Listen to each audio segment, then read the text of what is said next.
hated of all nations for my name's sake. And then shall many be offended, and they shall betray one another, and shall hate one another. And many false prophets shall rise and deceive many. And he speaks here of persecution on the Christians. And again, sometimes we've got to look at these things in a worldwide way. We can't just look at it in a Hampton, Virginia way.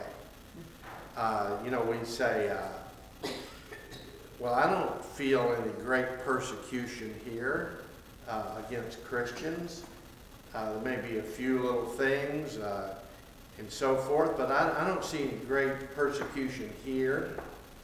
And yet, it is happening in the world, all over the world. Christians are being persecuted. And he talks about people betraying one another, and in the other passages about brother against brother and family members against, that's what happened in Cambodia. And they taught the children to report their parents if they heard their parents saying anything that was contrary to the state religion or their state philosophy. And they killed almost I forget how many, killed many millions of people there in Cambodia. And much of it was children reporting their parents and so forth, and even killing their parents. This is going on. And there are many false prophets will arise and deceive many. There's your word deceive again. And that is so true. We see all the time. And because iniquity shall abound, the love of many shall wax cold. But he that shall endure to the end, the same will be saved. And the way Luke puts that, he says, in your patience possess ye your souls. Don't let this isn't talking about getting born again. This is talking about being spared during these times. Don't let your soul, your mind, just run wild and get all clogged up with fear and so forth. When we hear things about the economy and unemployment, and especially if that's hitting you, then that can be a fearful thing. And yet, these things that happen sometimes, and maybe even you have money, you feel comfortable and so forth, and suddenly you lose that money. James says that God has chosen the poor of this world rich in faith. That's some people would think that's contradictory, because if you got faith, you're going to have a lot of money, right?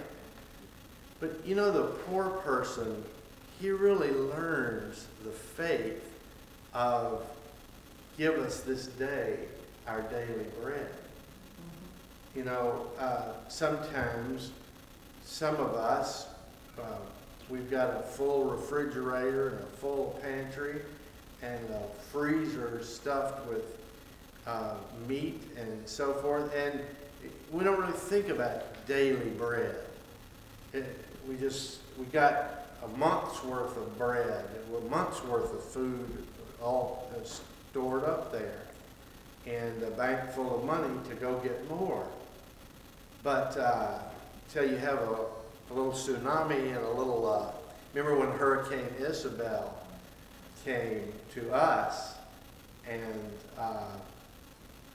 the electricity went out and people's freezers were stopped.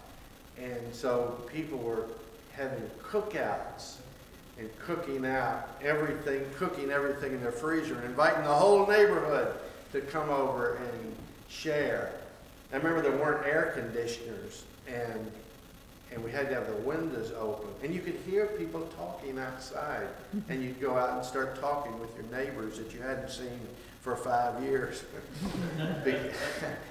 And so in some ways there was a lot of love going around, and values were changing a little bit. I won't say Pam, but I had a feud going with my next door neighbor for a couple of years, and I was doing everything I could to alleviate it, but they were just staunch,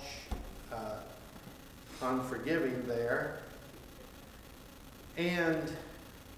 But we let them come over and cook on our gas stove. They had an electric stove, and we shared some things with them, and I just broke that, that bad feeling and so forth.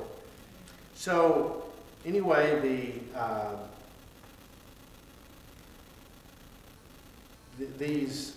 some of these things that happen, and we have to start trusting God for daily bread. And I remember, everybody rushes up to the food line, and the shelves are empty, and so forth. So, it puts us in a position where we're trusting God and we're looking to God. So, God, we can put our trust and our faith. It's so easy. And I'm not saying we shouldn't save, and I'm not saying we shouldn't prepare and so forth. But I'm saying when the things that we rest our lives on crumble and fall, then it forces us back to our faith in God. It forces us to put our trust in the Lord.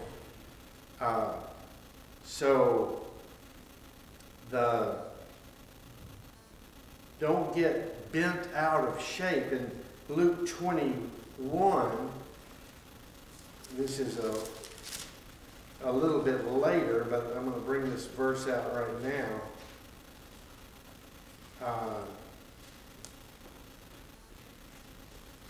Verse 28 of Luke 21, and when these things begin to come to pass, then look up and lift up your heads, for your redemption draws near. So, what should be our reaction as Christians and men and women of faith in Christ when, and this is talking about a little bit later on in the sequence when things are really getting bad, if they're not bad enough in Matthew 24 where we are, but lift up your heads and look up. It's an indication that the time is near for Jesus to come. And so how important that is not, he's not saying that, these things aren't meaningful. They're not, I remember during the Hurricane Isabel, and I was sitting in a chair by the window like a fool. And the wind, the waves were white caps in our backyard. We had put up a new fence of, I think it was 4.5 feet high in the back, and you couldn't see it. There was water at least 5 feet high, and there were white caps, waves coming in and hitting against the back of our house, and white caps in our backyard. And Pam and Shirley, Pam's mother, and I were sitting there. I was right against the window, and Pam was right beside me, and then there was a doorway behind Pam, and then there was another space, and then Shirley was sitting there in a chair. And I'm telling them all about Noah and the ark and the different scientific and biblical things I knew about Noah and the ark. And all of a sudden, the wind ripped a big limb out of a tree. And, of course, when it ripped it, it was pointed. and it crashed through the window and hit me right in the side. And knocked me up in the air. Now Pam was right beside me in this chair, and this thing hit me, and it knocked me, and I just knocked Pam, you know, and knocked her backwards. She went right through the open door into the kitchen. And I was flying through the air, and I turned, and then I'm face to face with my mother-in-law, Shirley, and I reached out and put my hands on her shoulder. And all this happened so fast, I think she was maybe 8 feet away from me. And so the first thought I had was I shouldn't put my hands on her shoulder because I might hurt her. And then, of course, this broke the window, and I fell down right there at her feet on my knees in the glass, and my knees are bleeding. And so I turned around, I'm facing the window, and oh, it hurts. And I said, oh. And then I remember Pam comes back through the door, bleeding quite a bit with a piece of glass that's cut her in the back of the elbow. And I'm saying, oh.